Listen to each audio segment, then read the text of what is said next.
Hello, this is Tiajuana, and today is July 11th, 2022, and welcome to my channel. I'm excited to report that I'm still in love with Turo, and everything is going great. Tomorrow will make my second week, second Tuesday. I listed the vehicles on June 28th through the 30th. I listed 3 Fords. And I'm so excited that, still right now I only have 2 out. That yesterday I had made 3 transactions, so it was a nice busy day for me, so I was excited. And then today I am receiving what we call passive income, because the Explorer was supposed to be returned, but the guest extended the trip. So that means that all the little work that I did yesterday, I'm being paid again today, and I didn't have to do all that work. And all that work was the washing the car and detailing the car. A lot goes into that, because after now that I've had 5 trips, and 2 are still out there now, so I would have been up to 7. But anyway, I did 5 trips, so 5 turnovers. So people really, they return the cars back without trash and stuff in it, but it can be a little sticky, so it goes back to when I was saying in the beginning thing about not having the emotional attachment to the cars, because the people that rent cars, for the most part, they're not gonna be nice and kind and gentle to your car and stuff like that, or they're gonna they're gonna eat in it, and if they got little kids and all that stuff, they're gonna eat it. And so you can't be offended at that, or even say something negative about the person, because it's a rental car, and some of the people are from out of town, or they drove to another state. Like, you can't expect there not to be crumbs or evidence that somebody was eating in your car and all that stuff. People are gonna do that. I mean, so got to get over that. And I just found like I didn't realize that how, some of the people, like, I was like, wish I had a birthday party in the car. What is this, icing? Every seat? Really? But okay, we go back. But I'm still just excited, because yesterday, I'm feeling like a pig. I'm out here in this Alabama humidity. It's really beautiful. I'm outside because I have some work done to my house, and they're working on the inside today, so I figured I need to make a video, because another day is going to go by, and I'm really enjoying this momentum that I've had with the whole putting out the videos and stuff. Especially, I'm excited about the Turo thing. This is the first thing, like I said, that has really worked for me as an entrepreneur, and I'm excited because I'd already been deposited 4 different payments.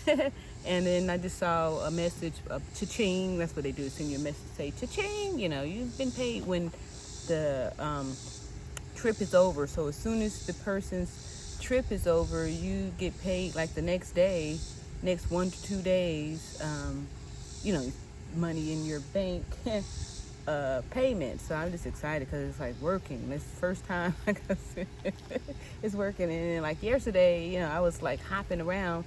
But one of the things I did notice that, in the beginning, I guess like the algorithm, everything's mostly computer generated. So they'll just be like really pushing it out there for you to, your car to get taken up.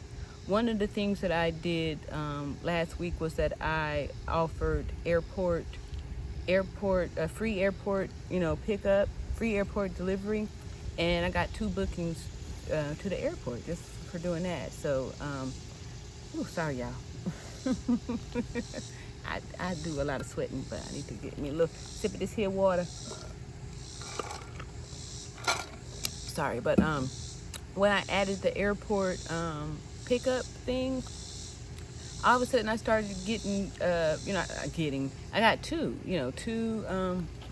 bookings. One I did yesterday was my first one, and I'll add a little clip of that day, because yesterday was my fun day, because I literally had like maybe 3 hours to say of what I thought was intense work, where it was like really working and stuff. And then I get a click from the Turo saying that someone's rented the the Explorer, and they gave me like 58 minutes to do it, and I supposedly have it set up to where I'm supposed to get a 3-hour, you know, a 3-hour window or something. But they let this person book, and I get the message at 10:32 that they want to pick up the Explorer at 11:30.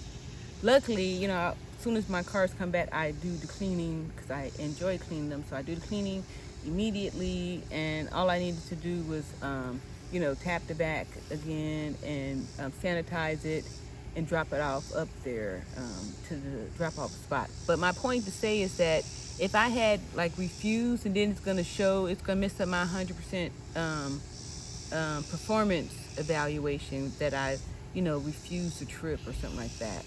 So in the beginning, you know, you're going to have to take some chances, because I had later saw that this person, after I had already accepted the trip, you know, and was off to the races running to get the car up there, I saw that they had received a 3 on a, you know, scale from 1 to 5, 5 stars, like, you know, top. That they had a 3 as a guest. That a host had said that they, you know, returned the car empty or something like that, and, you know, didn't return the car back full of gas or whatever. So part of me had started to feel like, oh man, you should have did your research before you accept the trip. But when you're in the business, you're gonna have to take some risks, right? So they could have, I don't know what happened in their situation. I have to still trust that the people are gonna abide by the rules when they rent the car, and I shouldn't freak out until after the time for them to turn it in, if then, you know, to freak out about it. But anyway, the person ended up extending, and I haven't had any issues with them. So that's why I was saying, like, today, this is passive income because they extended. So I get paid for another day, and the car, I don't have to do anything. Like, I was set in these little, show y'all some legs here. See? I was set because I'm supposed to turn the car back in at 11:30, so I would have to walk up to the drop-off point to, you know, drive the car back to my house. That's how I do my drop-offs and deliveries. Not my drop-offs, but my pickups. I have a spot that's about like you know, not even really a mile away from my house, but it's at a because you don't want people coming to your house. These are some strangers. These are strange people. Like, you know, I know they may say peer-to-peer sharing or something like that, but these ain't your peers. You don't know these people, and you don't want customers coming, you know, knowing where your house at, because everybody's not going to be satisfied, and you don't want no unsatisfied customer, like, you know, coming knocking on your door, you know, or you don't want that. So you want to have the pickup locations be, you know, like a public location or something like that. So I found a nice little, like a little shopping strip mall type of a situation, and the back part, not the back part, but like part of the parking lot that's not really, you know, ain't taking up nobody's business space, but it's well lit, and people will feel safe to come, you know, pick up a car there and stuff, you know. And then I would feel safe dropping the car out there, and it's not that far from my house. And like I said, since I've been training for my marathon, running, you know, 1 mile or 2, 3 miles a day ain't no thing. So that's why I do with that. And so that's one thing that I like to make sure to tell people before you put your car on there. Make sure that you don't list your address, because I didn't know that that meant that that's where it's gonna pick up. I thought they meant like, oh, what's my address? So that's why I put it there. And luckily, I had my mom to rent the car, you know, be a renter first, so I can see how the thing went. And then that's when she told me that, oh, you know, they gave me your address. So was able to do a little more research on this Turo thing and find out where I need to go in there to change that, and I did. So another thing too, like I said, Turo doesn't give like a tutorial on how to navigate in the app or the platform or none of that stuff. So again, like I said, I had ended up getting another booking for delivery that was like 26 miles away, and the computer had me offering that for free. But in the beginning, I think it does that because it's just trying to get the business going.